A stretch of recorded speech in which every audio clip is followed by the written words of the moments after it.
When I heard the name Black is the New Black, it really made me smile.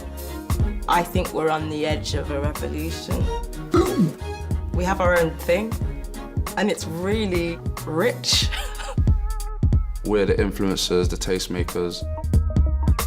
Remember when we invented jazz and you didn't know what it was? Well, now we're going to do something else. I've never really seen myself as an immigrant. I see myself as a person. I'm proud to be black. I've never cared to be any other way. Everybody wants to be us, but they only want the good parts of being us. They want our physicality, they want our musicality. Selling our culture, it's like one big hustle. They want our talent, they want our dancing skills, they want our singing skills. Music hasn't got no colour. The oppressed always find a way to celebrate, right? It's a great feeling. We are people of talent, people of vision, people of passion. There's a great seam of British success. When it stands out, it is dazzling. And we should celebrate it. Should celebrate it.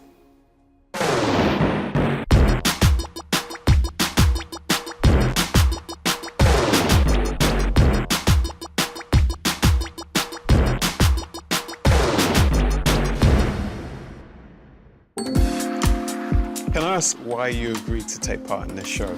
I have a story to tell. I think it's important that not just black people, but people in general see the journeys. When I heard that something like this was happening, I thought I should do this. It's really important.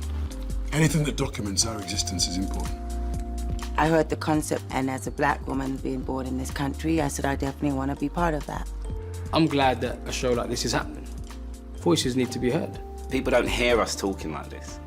My listeners don't hear me talking like this. And I look at a lot of very famous black achievers, and I always wonder, did they go through the same thing? In life, there's just time for things. And I think it was just time for a piece like this to be made. We need to see black icons talking in an honest fashion about how they came up, where they came from, what it's about, and actually seeing the real person rather than what you've read about in the newspapers. I also hope it will help Britain's own self-understanding. I can't lie, it gives me a little bit of a thrill to know how much that statement, me saying made in England, gets under the skin of a few people who certainly do not see me as being English. But sorry, I was born here, I was raised here, and this is what I am. I feel fantastic being black and British. I'm serious. I am British. Can't you tell?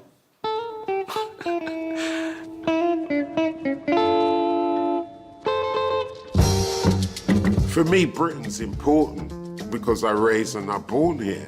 Everything that I've done has been spawned from being in Britain. So I'm very proud of my blackness and my British heritage. This is the flag that I would always fly. I was brought up in London. I know as British as it gets. What can I say? I'm proud to be British. I just think we're very blessed to live in this country. I've served in the British Army, in the British Parliament, member of the Court of the Bank of England, the Judiciary, the English and Wales Cricket Board. I can't be any more British. There aren't many British institutions that hasn't touched my life. I more think, are you losing your Jamaican? That's my question. I would describe myself always as West Indian. On my passport, it says British. But the passport I had in the West Indies also said British. Am I proud to be British?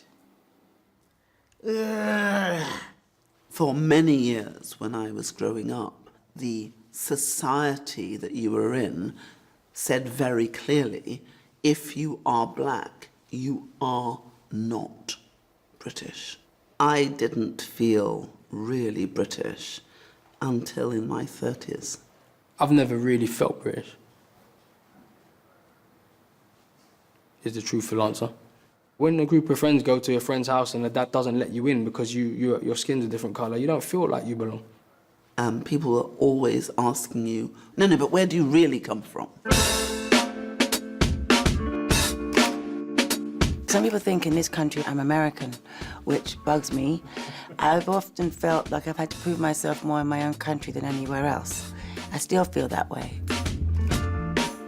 What is Britain? How do you define a British person? Britishness isn't about singularity. Britain is actually about difference. It's like a microcosm of the globe situated here in the UK. I think it's complicated today to be British, full stop. To be black British is like, feels like there's a gazillion question marks over that. This British accent has got me out of a lot of trouble. Being stopped by a police officer in America, and then I start speaking and he's like, oh my God, I'm sorry, I thought you were black.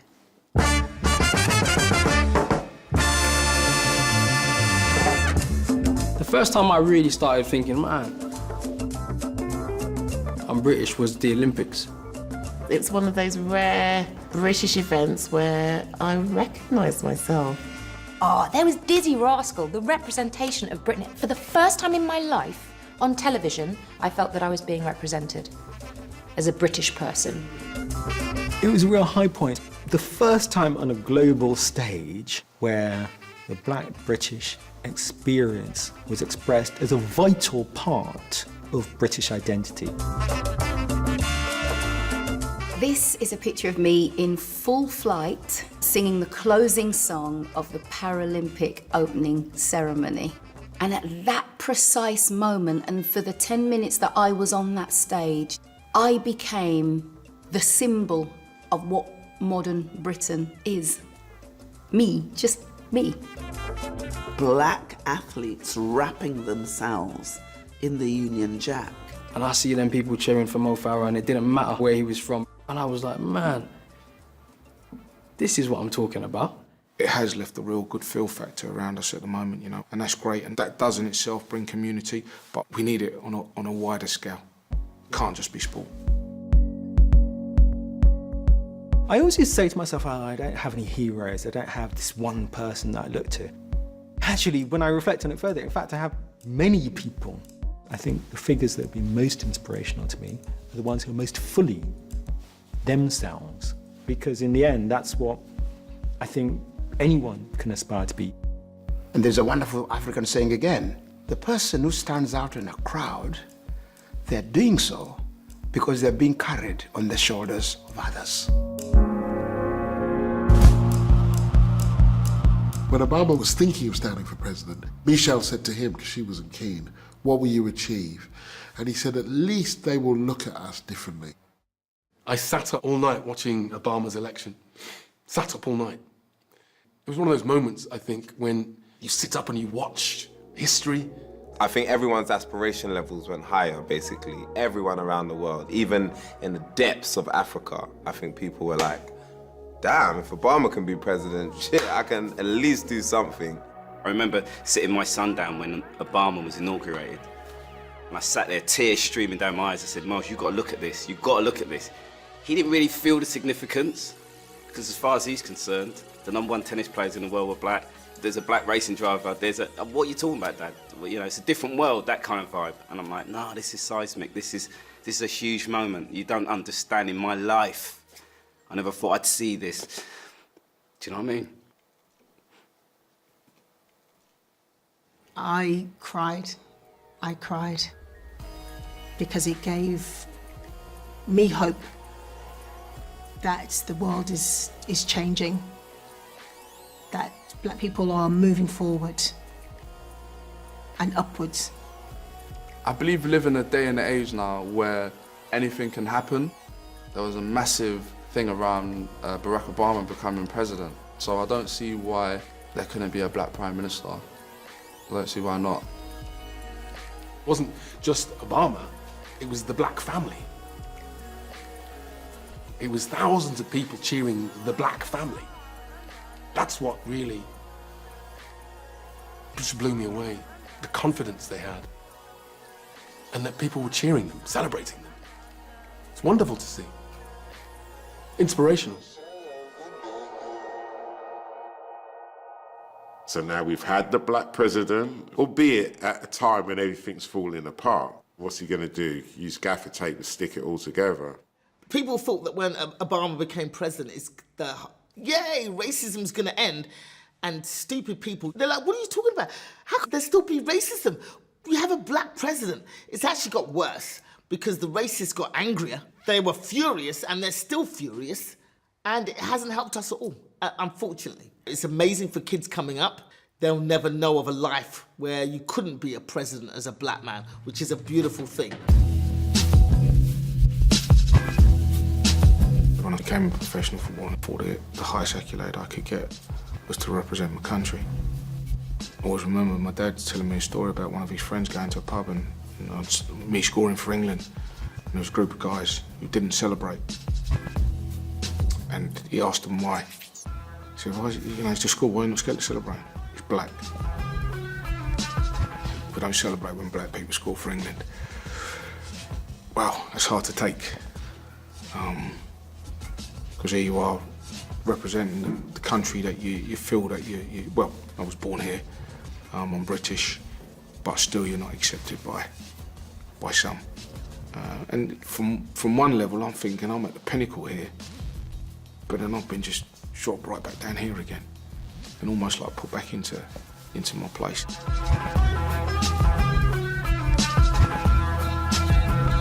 My wife was a secretary for the Church of England, Vicars, and she'd forgotten some material, so I actually drove from Stepney to Woking to deliver it. So it meant I'm coming back slightly late at about 9 o'clock, 10 o'clock. Then I'm stopped by a City of London police officer, tells me to get out of the car. It was raining and he searched me, and then he said, open the boot. I opened the boot. There was just nothing in the boot. And he looks at me, asked me, what's your name? I said, Sentamu. What do you do? By that time, he's seen my collar. I used to wear a dog collar, which I cut off because of Mugabe now. But anyway, he saw my collar. He says, oops, realizes what he just done. And I said, officer, any reason why you stopped me and why you searched me? How did I feel? When he said, oops, and it's raining, you said to yourself, we had finished the Stephen Lawrence inquiry. Our recommendations had been made clear. It is as if somebody hadn't noticed. I am a bishop. I have a bit of education. I can defend my case. What happens to an ordinary black guy? That worried me. It still worries me. I've been shocked by the xenophobia recently around Brexit. I used to be really proud of Britain when I traveled in Europe, and I heard and saw levels of discrimination over there, and I used to be really proud, and I used to say that would never happen in Britain. That would never be condoned in Britain. Most people who voted to leave the European Union, they were voting on immigration. So there's this whole atmosphere of xenophobia and racism. I've been racially abused at least 3 times on the street now in South London. It's extraordinary. So we are at a pivotal time now. As long as we're in denial, we'll never progress. I think it's sad that I can read books from James Baldwin and literally make direct links to the things he was talking about in the 50s and 60s to 2016 in Black Britain.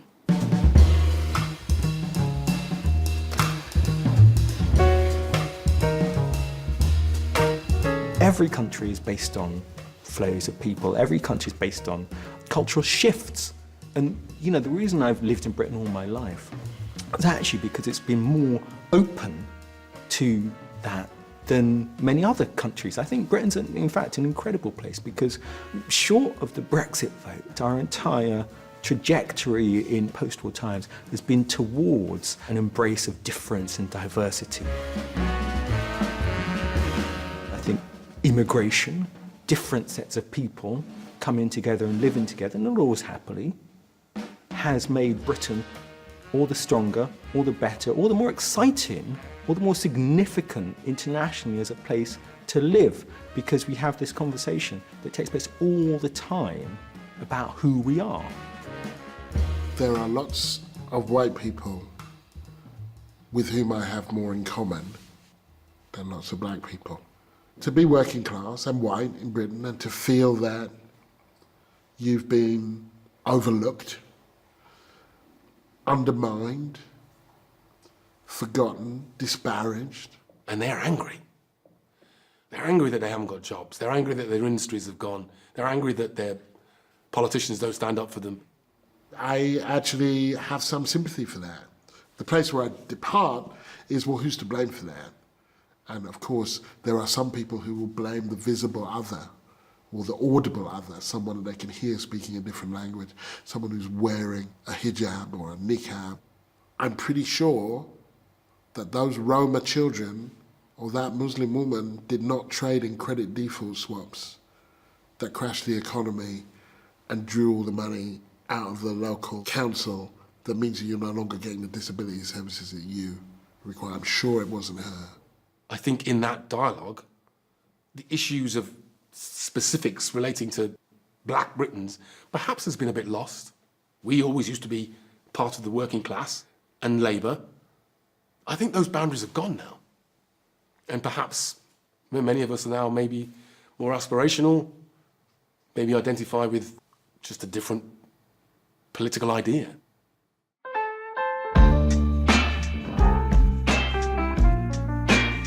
You often get, as somebody of mixed race background, people trying to get you to choose between your different heritages. You know, are you black or you white? I am black, but I also have a European background too. How can you be both? I always remember Tiger Woods making the statement, I'm not black, and it was on the front page of Britain's biggest selling black weekly, The Voice. Tiger Woods says, I'm not black. I respect where he's coming from, but the problem I felt for him, and he's also of a mixed heritage, is that he allowed himself to be dictated by others in terms of who he defined himself by. And the only mistake he made there is in saying, I am not, whereas you need to assert who you are. If I'm not white, I'm black. That's what I found in my life, you know. No one ever refers to me as mixed race, you know. It took years and years to even have on a form anything other. It was like white, and it was black, and then there was other. And I remember so clearly my mum taking a form back to a counter and saying, if you think I'm going to tick other for my children, you've got another thing coming. My wife is white. My children are of mixed heritage. When I look at them, I see another stage in a journey that starts with my parents and continues with my marriage, continues with them. What I'm skeptical about in that is that this is a journey to a kind of utopian state where, because they're kind of mixed heritage, that's the best of all worlds. That's not what I say to them. I try and give them an understanding that the world is a complicated place, that the world isn't a harmonious place, that the world doesn't actually have to be a scary place, but that the world is defined by difference. We all have to grapple with this understanding that the world isn't a place of purities. I was the only non-white person in the senior school at that time. I really wanted to get my hair in cane rows, and I went into school the first day, and that was it. That was a call home. I think I had to leave school that day as well, and it was a really big deal. Bearing in mind that I couldn't just put gel in my hair. I couldn't just have a comb over. I either had it as an afro or it was braided. The best comment that was ever said to me was, we understand that you want to be like David Beckham. And still, to this moment, that comment just sits with me, and it just shows me just such a severe lack of understanding. And it was my mum, who is my white parent, who went into the school and said, you're actually victimising him for the hair type he's got. You know, his racial identity, you can't do that. The Kardashians are celebrated putting their hair in cane rows, and you've got schoolgirls in the Southwest that have been sent home from school for having their hair braided. When nonsense like that stops, then we know that we're equal. As early adapters and early creators, early inventors, early messers-abouters, black artists rarely get the credit they deserve. When it comes to the word appropriation, you have to look at individual cases. When it comes to appreciation, that is obviously a lot wider. Yeah, I call it stealing. I don't call it appropriation. Oh, right, it is appropriation, but it's stealing, it's theft. Because they're taking it, they're using it, but they're not acknowledging where it's come from. It's theft. I agree. I do. I think there's a thin line between appropriation and appreciation. When you get someone like a Taylor Swift, for instance, lampooning culture, that's when I have a problem with it. But when you have someone who appreciates it and puts it on a pedestal and says, I appreciate what it is you do so much, I'm going to try it myself, that's when I think that that person shouldn't be chastised for it. It's a problem. It's really important that we know where our inspiration is coming from. And if we're going to take, let's give it back. And it's fine, you know, to appropriate black culture, because we've appropriated white culture in a lot of ways. And that's why, with that fusion of those things, we tend to walk tall. Serious. Black culture for me in Britain, I find it's the roots, like, of everything. It starts in the streets and it makes its way up to the top. You put that weed, as you call it, that bad seed, put it in the ground, put the concrete over it, let's just cover that right up there. It's gonna come through, man, it's gonna come through. It's gonna come through, it's gonna weave its way through. And you've got black people as a whole, were there against all odds, reinventing and coming back through. I think we came into Britain not so much like a wrecking ball, but like a tidal wave. Consumed everything that was there, kind of culturally, threw it up in the air, and then when it landed, Britain was never the same again. And it could be, you know, Chris O'Philly getting elephant shit and putting on a painting, or Basquiat doing hip-hop art and elevating it to fine art. Oswald Boateng putting his flavour into clothing. Marianne Jean-Baptiste being her own bad self at the Oscars, you know. Michaela Cole being so poised and so cool and so elegantly styled when she picks up her Royal Television Society Award and saying just the right thing. Because actually, this creativity is worth something. And what's interesting is that we know what that is from the get-go. And it takes a while for other people to catch on. We go, yeah, that's something I was doing 2 years ago. Now we're doing bebop. Yeah, okay, yeah, that's cool. But now we're doing rebop. Black culture should be celebrated and it shouldn't be watered down. I have a very, very strong influence from the Jamaican side of me, and I want that to come across as well. And I would love to just see Black British culture put on the mainstream platform in the UK, because I think there's a need and a hunger for it. And I think for our sanity, we need it, because it's part of who we are. I'll tell you who's going to change all of this. John Boyega will change it all. John Boyega is a brilliant, brilliant young man. He's a mainstream name. So now he can sell a film in China because it doesn't matter that he's a black actor. He's John Boyega. He was in Star Wars. I'd just say that this is a time of change in general. So you have transgender people who are changing things and are monarchs of change. Feminists, big up Emma Watson, by the way, who are these advocates of change and empowering females. There's gay people who are coming and changing things, and it's great. So you have to let the black guy change something, man. You have to. I think we have huge advantages. We are interconnected with the rest of the world due to our families in a way that many other Britons aren't. And we've got links to all of those countries. And Britain can harness the links that we have to bring opportunity, not just for our own community, but for all of Britain. I think we've got a very, very important role to play going forward. We're now waking up to this role that we have, or more so, this identity that has been lost somewhere. Oh, we're supposed to be American. No, we have our own thing. Hey, we not only have a right to be here, but we can fly, by the way. That's like fact. I think we're on the edge of a sort of a revolution. It's on a really an awesome level. People want to hear from us. Could you raise the picture up just slightly, please? maybe it's one of the proudest moments of my life other than having my children. It's a real thick gauge. I wouldn't actually call it a sculpture. It sits right plumb in the area that I used to hang out. The only shame is the fact that my parents didn't really get to see it, but at least the grandchildren get to see that. I figured that being in the melting pot, somebody sometime will ask a question, who's that geezer? What's all that about? And they'll go on and talk about the funky dread. My message to everybody in the future, including my grandchildren, would be to have a happy face, listen to a thumping bass, so we all have a loving race. There was a reason why my parents came here. There was a reason why they thought that their lives could be bettered by being here. And despite, you know, the racism and the prejudice that they experienced, they still were able to have that opportunity. It wasn't taken away from them. As hard as it was, they were able to rise up the ranks.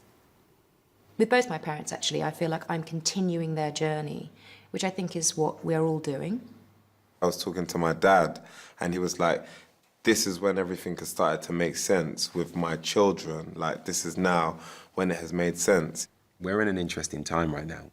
This attitude towards blackness, I think, has shifted, and there is now a level of pride, and you're allowed to talk about your culture, your blackness, your history, without feeling that, you know, you're throwing up a fist for black power. Maybe this generation, if they could just put the phone down, stop texting, stop doing the swipe to the left or the right. Maybe it's the generation after these guys who actually go, yeah, all right, we got this. You old people stand to one side, we've got this. We need those guys. When's that happening? There's a quote that I've put on my Twitter.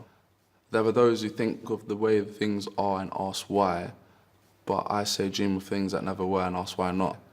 Being British to us is about all these diverse and complex influences coming together, and it creates a raw energy because it's always evolving, it's malleable, and I think it can be what you want it to be. And I think that's really exciting because there's a kind of a fire there that is burning, and it really excites me. I think it's brilliant that we've got potentially a generation underneath us who haven't got those same barriers or the same baggage that we had. They don't see the barriers of colour. They've grown up in a postmodern world and they want to access it. And they're bold, and they're brave, and they're courageous. Black Britain isn't just black anymore. Black Britain is my complexion. Black Britain is Mariah Carey's complexion. Black Britain is Tandy Newton, is Mo Farah, is Jessica Ennis. Black Britain is eternally different to what it was 25 years ago. Not only are people increasingly accepting their blackness and proud of it, but they're also proud of their Britishness. And for the white mother that's raising the mixed race son that the world sees as a black boy, she understands that things are going to be different for him than they were for her. And she is a part of Black Britain, even though her life wasn't even remotely connected to it when she was growing up.